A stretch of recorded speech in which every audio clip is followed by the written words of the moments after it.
And people ask me what's real and what was fake in the movie. One thing he would do, they actually showed this thing in the movie. He would pretend to be a contracting officer and he would call up his competitors and say, yeah, there's a glitch in our system. I need to enter the numbers by hand. Can you just give me that price that you bid on this contract? And he would get his competitors to give him the price that they bid over the phone. And so he could undercut them. The thing that really blew my mind is that he used his cell phone to make these calls and he wouldn't like star 67 or whatever it was. Not using a socket server to say it's from the U.S. military or exactly. You can easily see what number called from, and it's like associated with him online. He didn't cover his tracks at all. So it always shocked me that he got away with it. I open up a popsicle box that had $30,000 or $40,000 in it. I tell her, look, I'm wanted. And she's like, wanted by who? And I said, like all of them. I said, like FBI, Secret Service, everybody. She said, for what? I said, nothing violent, fraud. She's like, yeah, but it doesn't even make sense. She's like, I mean, you know people here. Like, it'll catch up to you. I said, well, that's another thing. I said, that one of my charges is identity theft. And she's like, what do you mean? I said, well, I'm not Joseph Carter. Don't look to see who I am. If I ever hear you utter my name, I'm leaving. And she said, okay, like she's deeply in love with me. She does end up finding out who I am. One day, our corporate attorney called. She sent me an email. I said, hey, I sent this to the corporate attorney. She said she never got it. Can you please go on my Word, print out the document, email it to her? She goes onto Word and she sees letter to mom and dad, which is a letter I'd written the day I left, explaining to my parents what was happening. So she clicks on it. George and Margaret Cox. Matthew Cox. She looks up Matthew Cox. Boom. Bank fraud, mortgage fraud, Secret Service's most wanted, FBI. I didn't even know there were this many articles. Like, you know how you hit the history bar? I mean, wow. It was like, woo, woo. I mean, she spent all day. So when I get home, I go to turn off my computer and you know how you go to close things out and I saw that Word was open. I go to close out Word and the last thing that's open shows up and boom, letter to mom and dad. Immediately hit the history bar. Whoa.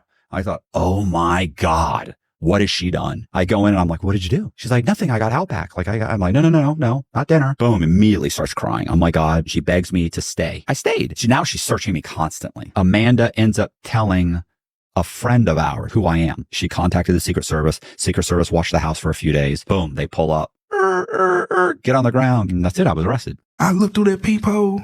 All I saw was narcotics going across the front. I said, oh, God damn.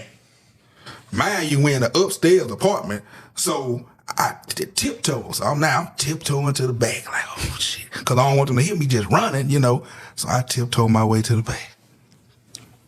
Now I done grabbed all these guns, the drugs. I'm throwing stuff all in my drawers. And on the couch we had the kind where, when you hit the thing and it lets your legs up. Mm-hmm. So I took all the pistols and I shoved them up under there and closed it up. I had an AK-47 in the closet, what I just bought maybe a week ago from Lou. So, I'm scared it's a bite on it, So they come bust on in. They find the gun, the AK. They didn't find all the other stuff I hid. So they running the gun now. I'm just sitting there just listening, waiting, like, please don't say this gun got a body. Please, Lord, please, because who I got it from, it might be one on there. I'm sitting in school suspension. Everybody know me at the time for robbing. I kind of got a name for robbing. And this guy was a white guy. And he was like, man, I want to holler at you about this lick we getting ready to hit. I said, hey, what's up? He said, man, it's four of us. He said, it's a woman who can barely see and barely hear. He said, and we already know that the money is there because they had already been stealing and robbing them for guns. And so they ended up running across the safe, stealing the guns that they were selling. And I said, I said, how much money is it? He was like, I don't want to tell you. I don't want to tell you right now. He said, but we're going to give you $5,000 a piece. That's $20,000. Damn. I said, well, who is it? They wouldn't tell me who it was. He said, if you tell me the plan will work, he said, we're going to give you $5,000. I said, well, what's the plan? He tell me the plan. He said, bro, the door going to be on. We're going to pull in. We're going to walk in like normal people. He was like, do you think we need to wear masks? He was like, because everybody in the neighborhood knows we don't want to look suspect. He said, we're just going to go in the house. He said, you walk in, you turn left. It's a closet right there. Under the blanket, the safe. We're going to get the safe, walk out. One of the guys is going to watch the lady. Two people going to pick it up. One person going to stay in the truck. We're going to do. I said, that's it? He was like, yeah. I said, that's the easiest robbery I've ever heard in my life. I was like, yeah, that'll work. When y'all going to do it? Because I want my cut.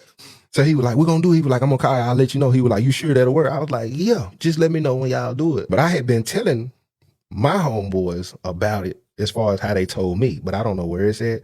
I don't know. I just know how they explained it. Mm-hmm. So they drive to the house and get me. I call my homeboys and tell them, y'all go to the house.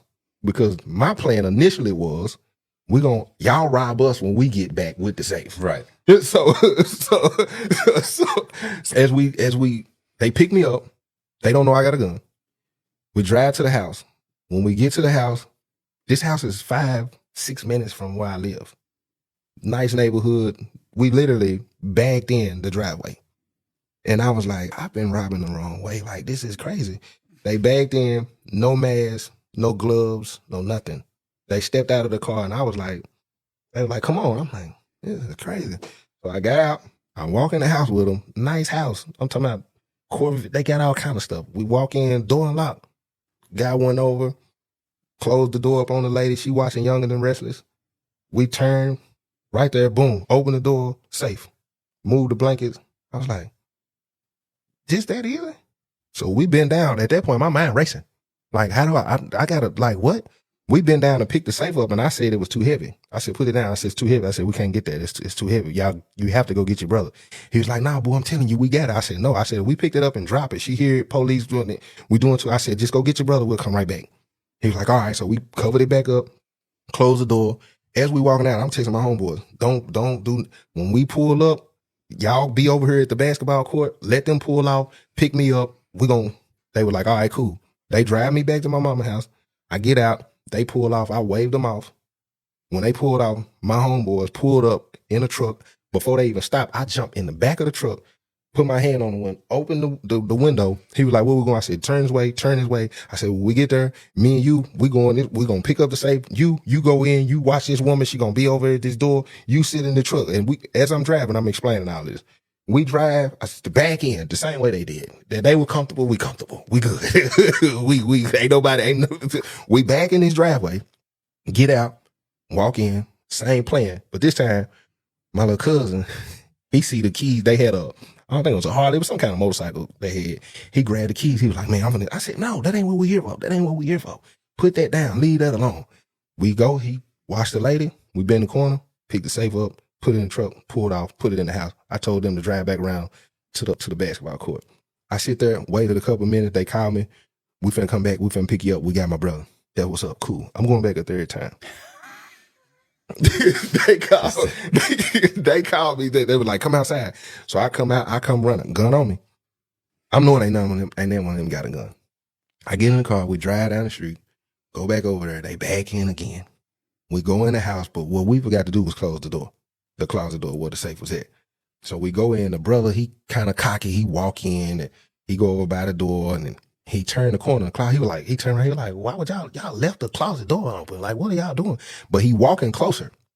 And by the time he see the safe gone, he kind of started looking, and they were like, what? He was like, the safe is gone. And he started going off. I upped the gun on everybody. Don't nobody move in here. Don't nobody move. Don't nobody move until I get my cut. I don't know what y'all did with the safe, where it's at, what you got going on. Pulling. What do y'all got? Yeah, quit playing with me. And everybody ducking and no, boo, I promise. I said, nah, y'all don't know what y'all think this is. So I'm kind of going off and waving the gun at everybody. And we kind of calmed down. They were like, this woman's in the next room. She there. They said she could barely see and barely hear. I guess they told the truth. So we ended up leaving, getting in the car. We arguing in the car. I got the gun out the whole time. They take me back to my mama's house. They pull off saying we finna find out who done it. I had my homeboys to pull up. They pulled up. We trying to crack it open. We couldn't get it open.